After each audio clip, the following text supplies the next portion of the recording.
right, I posted a TikTok going through how to make this sort of like nothing, nowhere, Lil Peep style emo trap beat. I haven't really seen a lot of tutorials about this style specifically, and there are a lot of interesting production things that I'm doing here that I feel like are worthy going over in a YouTube video, so I thought I would just make this real quick. Just real quick before we get into it. Hi, my name is Seth. I work as a pop producer, and I help songwriters turn their voice memos into Spotify-ready releases. Songs I've written and produced have been featured on these playlists, and if you have a voice memo right now for a song idea that you want to get off the ground, click the link in the description down below and we can get started. All right, so I feel like the most important part of this beat are the guitars, specifically these ones. These are actually the things that I started writing the song with. Just a super simple chord progression, going back and forth between the 6 and the 4. For the tone, I'm using the most bare bones amp ever. I'm using an AC30 style amp with guitar rig 6 with a little bit of EQ. I'm actually filtering out a lot of the sound. I'm then running it through a little bit of soft tube saturation, and then the modulation you're hearing is a little micro shift. If I take those last two plugins off, it just kind of sounds basic. And then what really makes this stand out is double tracking it. That's my favorite way to get that sort of Lil Peep style chorused emo guitar. And then layered on top of that, we have these little guys here, which are processed to hell and back. If I just take this top one and turn off all the effects, just playing a little something higher up on the neck, not a whole lot of chord information going on. I'm using the exact same chain as the other guitars, but I am taking out a bit more low end just because these higher parts don't really need it. And again, double tracking it. Also, something I forgot is that I actually tracked them an octave lower.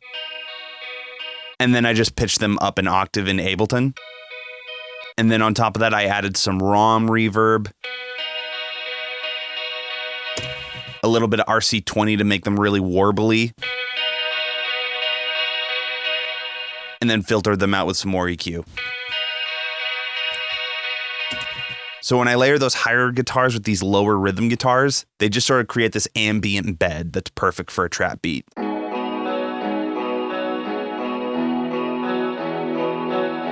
I would say after those guitars, the main moving part of this beat is the kick, and I'll get into why specifically in a second, but here's the kick itself. So when I do like EDM style kicks, I do a little bit of transient shaping on the front. Depending on the kick, I'll boost the attack a little bit just to make it poke out, but I almost always use a shorter sustain. To my ears, it just makes it a little bit more manageable in a mix. After that, I did a tiny bit of EQ. Then I did some waves max bass to just sort of extend the low end of it a little bit more. And then this is the guy that I feel most people overlook when they're mixing EDM kick drums, using something like R-Bass, specifically to enhance the higher harmonics of the kick drum. So I have this one boosting around 150. Without it, to me, this plugin really helps push that sort of throatiness in a kick drum that can sometimes get lost if it's too low end heavy. So here, if I take all this processing and I turn it off, then turn it on, it's not as crazy boomy, it's a bit more consistent, and it just fits into the mix a whole lot better. And the kick really plays well with the 808 that I have going right here. And just so we're very clear, you should not be putting this much processing on your 808 if you're not in the mixing stage. This is just because I wanted to make it nice and prettier for a video. So let's just walk through all the things that I'm doing to this 808. Doing a little bit of EQ, a little bit of compression. I'm accentuating some of those low-end harmonics with the saturation knob plugin from Softtube. It doesn't have an output gain knob though, so I'm using a utility plugin to sort of pull the volume back to what it was. Another thing I do to my 808s is I'll always use some kind of multi-band compression, just sort of lightly hugging the low end. We're just trying to minimize the inconsistencies that happen when an 808 goes from note to note. We're just trying to make it a little bit more even and flat. And we're doing that even more with this bass writer plugin. So this bass writer plugin is going to be looking specifically at the bass and listening to it the way that a listener would. And it's going to be adjusting the volume of it kind of like a compressor, but it's really just trying to even it out the same way you would even it out with automation.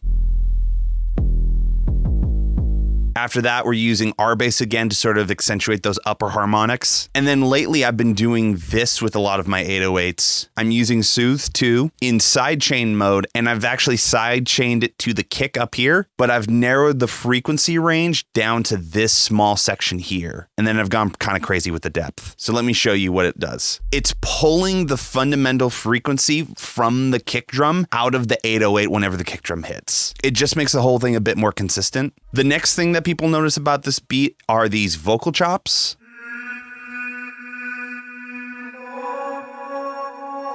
So this is actually a rendered out vocal chop from the Output Arcade patch. I believe it was in the Distant Voices line. So let me show you what I'm doing with these. So there's two of them. They're the exact same performance. The only thing is one of them is pitched up.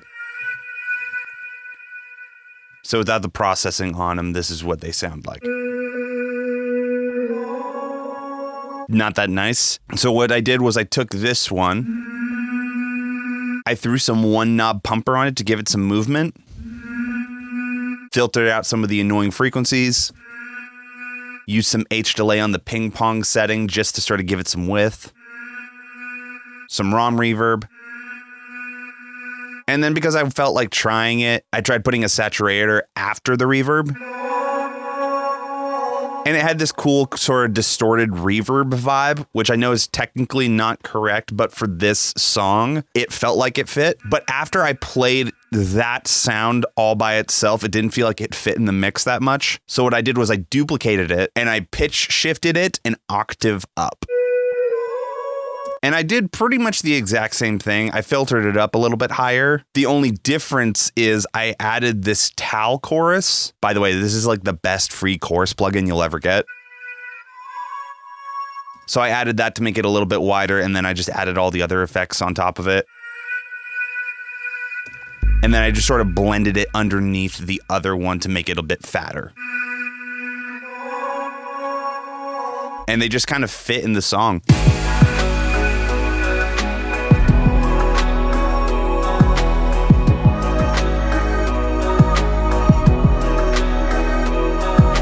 Then we have a couple of hi-hat things.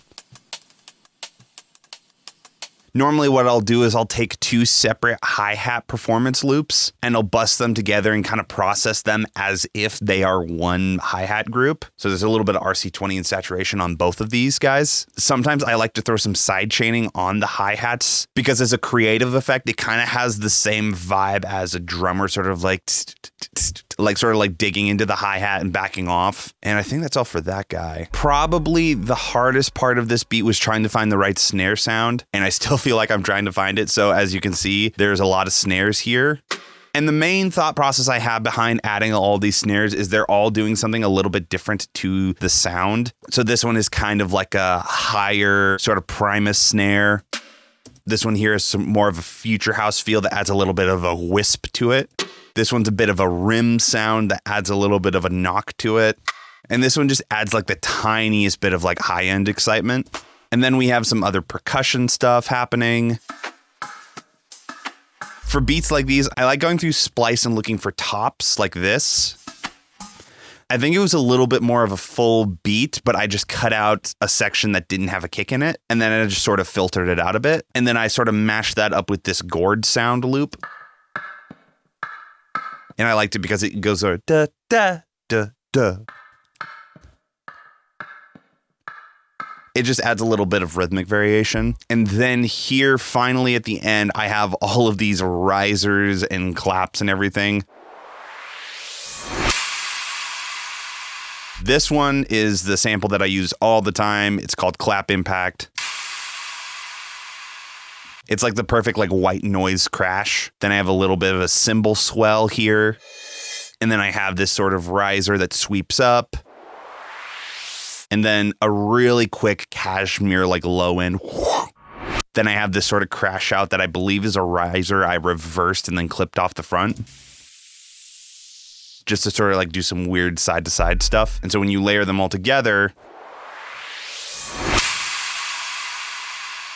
it makes this crash sound that's kind of difficult to get if you're only using one sample. And another thing that I'm doing to sort of make this beat all feel separated is I've grouped everything that's not the kick in this one group. So if I solo it here,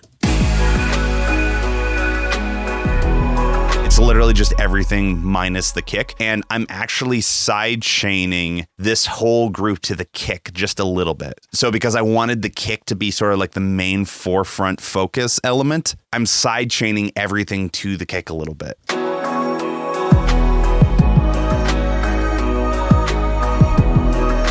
I've found that when I approach it this way, it's a lot easier to make sure that a busy mix with all these different production elements don't clash on top of each other. Because whenever this one is playing, it's by itself. But then when this one starts playing, this one pulls out. And then when it leaves, this one comes back in. It's a lot more dynamic, and I feel like it's easier to control a mix this way. And then I just have some virtual bus compressor just on the glue preset with a little bit of high pass. And then right now for this video, I just have a little bit of a limiter on it right now to make sure my video doesn't clip. And when we mix it all together, it sounds like this.